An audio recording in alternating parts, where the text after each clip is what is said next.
शाहीनों की ऊंची उड़ान। क्रिकेट वर्ल्ड कप में पाकिस्तान का फातिहाना आगाज। नीदरलैंड्स की टीम को 81 रन से बिछाड़ दिया। ग्रीन शर्ट्स ने पहले खेलते हुए 286 रन बनाए। हॉलैंड की पूरी टीम 41 ओवर्स में 205 रन बना सकी। मोहम्मद रिजवान और सऊद शकील की 68 रन की शानदार इनिंग्स। मोहम्मद नवाज और शादाब खान भी शायकीन क्रिकेट की उम्मीदों पर पूरा उतरे। नवाज ने 39, शादाब खान ने 32 रन बनाए। हारिस रऊफ ने 3 जबकि हसन अली ने 2 खिलाड़ियों को पवेलियन भेजा। शाहीन आफरीदी, इफ्तिखार अहमद, मोहम्मद नवाज और शादाब खान ने एक शिकार किया। ग्रीन शर्ट्स का अगला मैच 10 अक्टूबर को श्रीलंका के साथ होगा। नौजवान talent Saud Shakeel world cup के डेब्यू मैच में प्लेयर ऑफ द मैच करार। कहते हैं परफॉर्मेंस पर खुशी है, मुस्बत क्रिकेट खेली जिससे कामयाबी मिली। कप्तान बाबर आजम का भी टीम की कारकर्दगी पर इत्मीनान का इजहार। कहा हैदराबाद दक्कन में टीम को बहुत सपोर्ट मिली।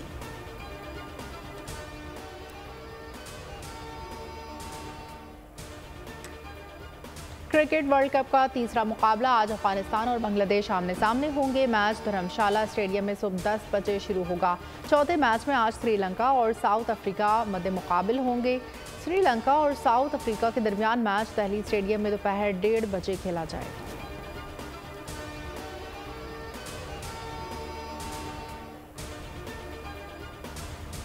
कौमी क्रिकेटर्स को सेंट्रल कॉन्ट्रैक्ट्स के माहाना कितने पैसे मिलेंगे? सेंट्रल कॉन्ट्रैक्ट्स की 4 कैटेगरी सामने आ गई। ए कैटेगरी के 3 क्रिकेटर्स को तकरीबन 60 लाख रुपए माहाना मिलेंगे। बी कैटेगरी के क्रिकेटर्स को 41 लाख, सी कैटेगरी को 17,50,000 रुपए मिलेंगे। डी कैटेगरी में शामिल प्लेयर्स को 11,30,000 रुपए माहाना मिलेंगे।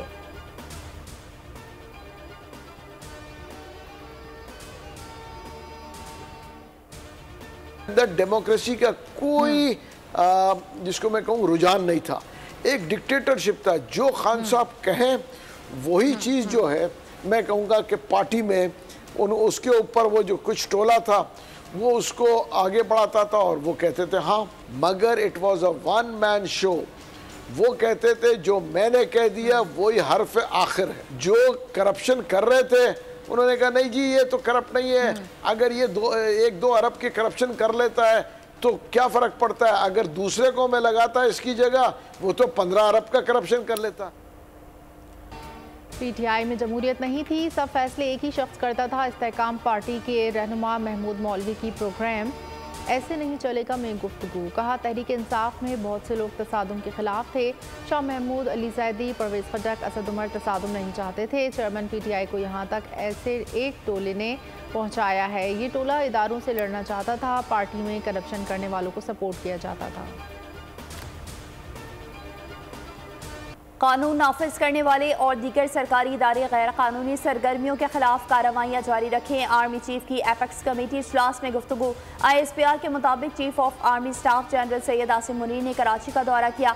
निगरान वज़ीर आला सिंध मकबूल बाकर के हमरा सूबाई एपेक्स कमेटी के इजलास में शिरकत। अहम तरीन इजलास में कच्चा ऑपरेशन, CPAC, गैर मुल्की शहरियों की हिफाजत, गैर कानूनी गैर मुल्कियों की वतन वापसी और डॉलर को रेगुलराइज करने पर गौर हुआ। गैर कानूनी तौर पर पाकिस्तान में मुकीम अफगान शहरियों को दी गई मोहलत के 24 रोज़ बाकी। 31 अक्टूबर तक पाकिस्तान से इनखला करना होगा, वरना कानून नाफिज करने वाले इदारे गिरफ्तारी और मुल्क बदरी को यकीनी बनाएंगे।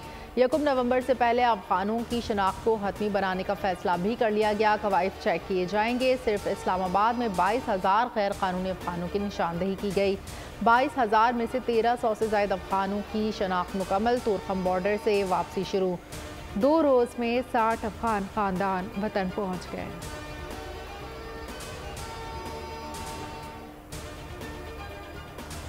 दहशतगर्दी और जराइम में अफगान मोबाइल सिम्स के इस्तेमाल का इंकशाफ। हसास इदारों की सरहदी इलाकों में अफगान मोबाइल सिम्स पर पाबंदी की सिफारिश। गैर रजिस्टर्ड अफगान सिम्स सरहदी इलाकों में बआसानी मिल जाती हैं। अफगानिस्तान के मोबाइल टावर की पाकिस्तान के बाद सरहदी इलाकों तक रसाई है। दहशतगर्द अपने फ़ायदे के लिए अफगान सिम्स इस्तेमाल करते हैं। हसास इदारों ने सरहदी इलाकों में मुकामी मोबाइल कंपनीज का मजबूत इंफ्रास्ट्रक्चर लगाने की भी तजवीज़ दी। नवाज शरीफ साहब इंशाअल्लाह 21 अक्टूबर को तशरीफ ला रहे हैं। कानूनी जो रुकावटें कोई हायल नहीं, हमारे जो कानून के माहिरीन हैं उन्होंने मियाँ साहब को गो एड दिया, वो तशरीफ लाएँ और वो आइन और कानून का वहाँ सामने पेश होंगे, उसका मुकाबला करेंगे। अच्छे वक्त आएंगे और इसी तनाजुर में अब मियाँ मोहम्मद नवाज शरीफ पाकिस्तान तशरीफ ला रहे हैं। अकामा में किस तरह उनको सजा दिलवाई गई, ये सब आपके सामने। वहाँ से तरक्की और खुशहाली का जो सफ़र था उसके ऊपर कारी ज़रब लगाई गई। इस तरक्की और खुशहाली के सफ़र को वहीं से शुरू करेंगे जहाँ पर वो ख़त्म हुआ। शहबाज शरीफ ने नवाज शरीफ की वापसी को डॉक्टर्स की क्लियरेंस से मशरूत कर दिया। कहा, नवाज शरीफ डॉक्टर्स की क्लियरेंस के बाद तशरीफ़ लाएंगे। डील होती तो नवाज शरीफ को ढील मिलती। मुशर्रफ दौर में जेल नहीं काटते। नवाज शरीफ की वापसी में कोई कानूनी रुकावट नहीं, वो कानून के सामने पेश होंगे। 21 अक्टूबर को खुद मुआशी प्लान बताएंगे। तबाह मईशत को बहाल करने के लिए नवाज शरीफ दोबारा काम करेंगे। तरक्की के सफ़र को वहाँ से शुरू करेंगे जहाँ से ख़त्म हुआ था। एहतसाब सबका होना चाहिए। शफाफ इलेक्शन में जो जीते वही फैसला मानना होगा। कायद नून लीग नवाज शरीफ ताहाल दिल की बीमारी में मुब्तला हैं। शुगर और दीगर अमराज की वजह से पाकिस्तान और लंदन में मुसलसल फॉलो अप की ज़रूरत है। बरतानवी मॉलेज की रिपोर्ट लाहौर हाई कोर्ट में जमा करवा दी गई। Report consultant cardiologist professor Carlo D Mario की जानिब से जारी की गई है। कहा, नवाज शरीफ की बाईपास सर्जरी और एंजियोप्लास्टी की वजह से मुसलसल चेकअप करता रहा। पहले एंटी एंजियल थेरेपी की भेदरुई के लिए इलाज किया। एंजाइना की अलामात और कोरोना वबा की वजह से पाकिस्तान जाने से रोक दिया था। नवंबर 2022 में एंजियोप्लास्टी के दौरान नवाज शरीफ को स्टंट डाले गए।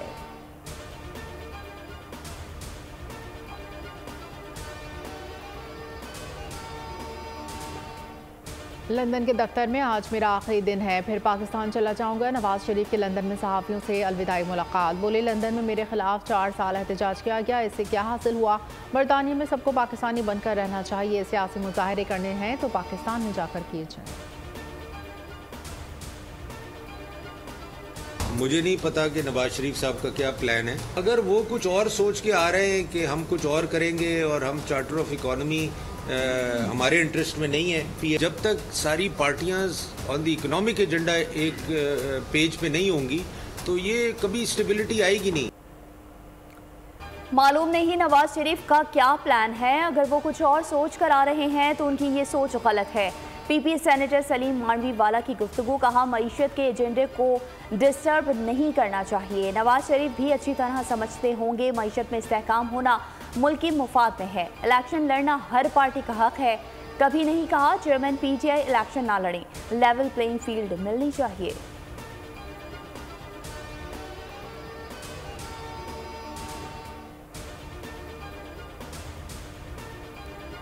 सैफर केस के जेल ट्रायल और जज तैनाती के खिलाफ दरख्वास्त पर समाअत। इस्लामाबाद हाई कोर्ट का 2 से 3 रोज़ में केस का फैसला देने का India. Chief justice Aamir Farooq ने जल्द फैसला सुनाने के मुतफर्रिक दरख्वास्त पर रिमार्क्स दिए। 2-3 रोज़ में कोशिश करेंगे फैसला दे दें। जेल ट्रायल जज तैनाती के खिलाफ दरख्वास्त पर फैसला पहले ही महफूज है। सुप्रीम कोर्ट ने 9 से 13 अक्टूबर तक मुकदमात की समाअत के लिए 6 बेंच तश्कील दे दिए। 9 अक्टूबर को 15 रुकनी full court practice and procedure case पर समाअत करेगा। 10 से लेकर 13 अक्टूबर तक 3 रुकनी बेंच 50 केसेस की समाअत करेगा। जस्टिस तारिक मसूद की सरबराही में 2 रुकनी बेंच आइंदा अदालती हफ्ते में समाअत करेगा। जस्टिस एजाजुल एहसन की सरबराही में 3 रुकनी bench 50 cases. Justice Mansoor Ali Shah की सरबराही में 2 रुकनी बेंच 50 केसेस।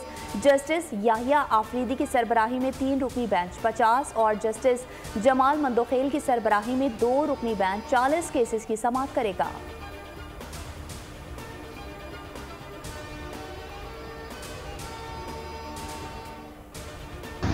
9 मई के हर तरह की संधि की मजम्मत करता हूँ और पीटीआई से अलहदगी का इजहार करता हूँ।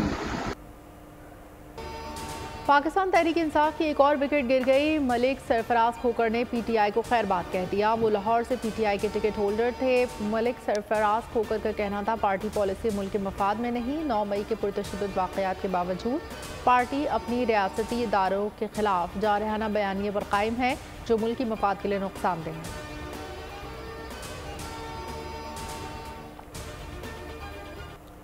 पाक बहरिया में तब्दीली कमान की तकरीब आज सुबह नेवल हेड क्वार्टर्स इस्लामाबाद में होगी। सुबकदोश naval chief admiral Muhammad Amjad Khan Niazi कमान नए नेवल चीफ के हवाले करेंगे। नए सरबराह एडमिरल नवेद अशरफ ओहदा संभालेंगे। एडमिरल अमजद खान नियाजी को अलविदाई गार्ड ऑफ ऑनर दिया जाएगा। वो शुरा से अलविदाई खिताब भी करेंगे। एडमिरल नवेद अशरफ पाक बहरिया के 23वें सरबराह होंगे। कराची के लिए बिजली ₹4.45 फी यूनिट महंगी। नेपरा के फैसले के बाद पावर डिवीजन ने नोटिफिकेशन जारी कर दिया। इजाफा गुज़श्ता माली साल के पहले छमाही एडजस्टमेंट की मद में किया गया कि इलेक्ट्रिक सार्फिन से इजाफी वसूलियाँ अक्टूबर नवंबर में की जाएंगी।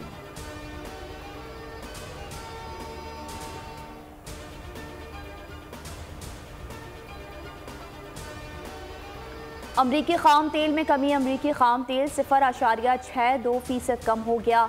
81.80 डॉलर फी बैरल पर ट्रेड होने लगा। गुज़िश्ता 3 सेशंस के दौरान अमरीकी खाम तेल की कीमत 8.3% कम हो चुकी है। बरतानवी खाम तेल की कीमत में 0.52% कमी रिकॉर्ड की गई।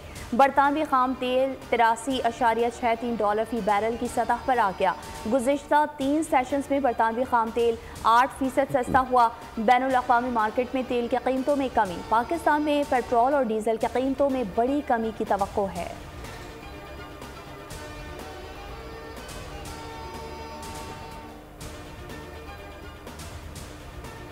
पाकिस्तान स्टील मिल मुलाजमीन का मुतालबात के हक़ में स्टील मिल के गेट पर धरना। मुलाजमीन की बड़ी तादाद ने एहतजाज करते हुए धरना दे दिया। मुतालबात के हक़ में मुलाजमीन की नारेबाजी।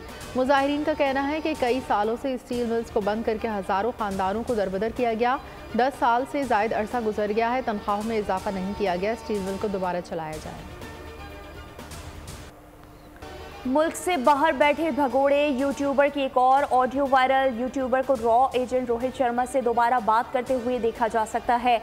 रोहित शर्मा यूट्यूबर से पाकिस्तान की सिक्योरिटी पर खुफिया मालूमात ले रहा है। रॉ एजेंट यूट्यूबर से पाकिस्तान के अंदरूनी मामलात पूछ रहा है। रोहित आर्मी टेक ओवर कर सकती है, खबरें मिल रही हैं। भगोड़े यूट्यूबर ने कहा वो धमकी तो ज़रूर दे रहे हैं कि टेक ओवर करना है। आर्मी चीफ का प्लान भी किसी तरह टेक ओवर कर लूँ। ये बातचीत सबूत है कि ये दुश्मन पाकिस्तान के राज मुल्क दुश्मन को देता है।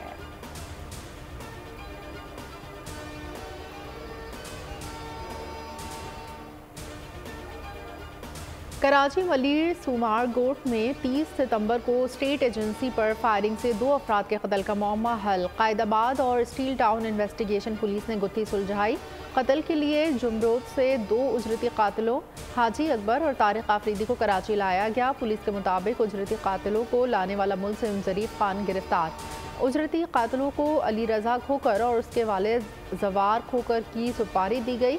मूसा खान, उसके बेटे शब्बीर और दोनों उजरती कातिलों की तलाश जारी।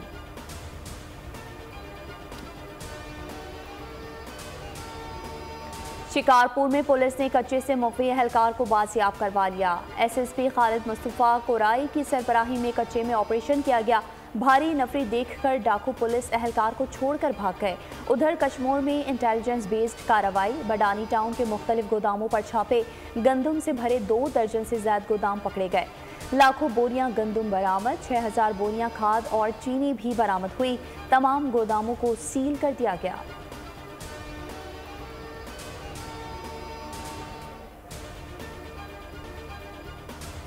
नुमैरा असलम ने खला में पहुंचकर तारीख रकम कर दी। नुमैरा असलम ये एजाज़ हासिल करने वाली पहली पाकिस्तानी खातून है। दर्जन गैलेक्टिक की स्पेस फ्लाइट ने नुमैरा असलम को खलाबाज नंबर 019 का नाम दिया है।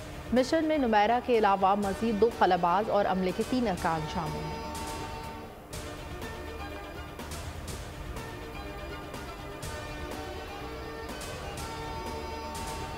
मरीख के लिए परवाजें जल्द शुरू कर सकते हैं। अरबपति एलॉन मस्क का ऐलान। कहा स्टारशिप प्रोजेक्ट जल्द ही मरीख के लिए बगैर अमले की परवाजें शुरू करेगा। आइंदा 4 साल में बगैर अमले के मरीख पर टेस्ट लैंडिंग की जा सकती है।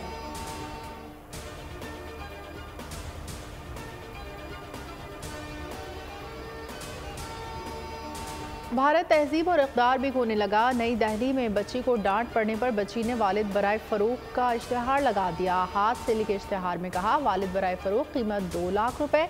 मज़ीद मालूमात के लिए घर की घंटी बजाएं।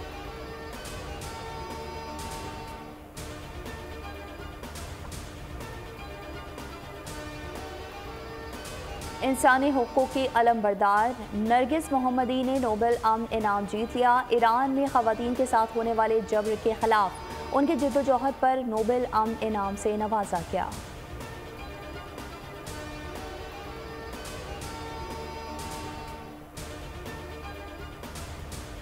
दुनिया के बुलंद तरीन ठंडे सहरा सरफा रंगा में सालाना फेस्टिवल। गिलगित बल्तिस्तान स्कर्दू के ज़िला शिगर में कोल्ड डेजर्ट रैली का बाकायदा आगाज़। जिप रैली में अवाम की बड़ी तादाद में शिरकत।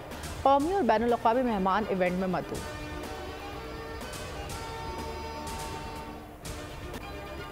और गुमनाम कातिल ने शहर में तबाही मचा दी। हॉलीवुड हॉरर फिल्म थैंक्सगिविंग का ट्रेलर जारी। फिल्म 17 नवंबर को रिलीज की जाएगी।